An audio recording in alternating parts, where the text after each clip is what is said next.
Ang pagkita ng pera ay madali na lang sa panahon ng digital renaissance era. Kikita ka sa pamamagitan ng internet. Kung ikaw ay younger generation gaya ko na Gen Z, you have advantage of almost all katandaan sa panahon natin. Actually, ganito lang kasimple yun. Ang maging YouTuber ka kung walang tumanggap sa'yo na employer. Me, myself, is an artist na mahilig mag-drawing.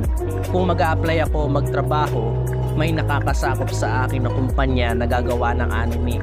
Pero me, as myself, is not a talented artist.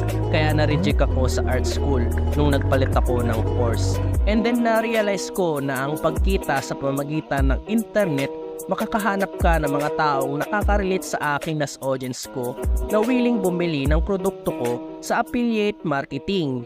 Na kahit na hindi ako talented artist, I always find any opportunity dito sa YouTube. At si YouTube ang boss ko nga pala ay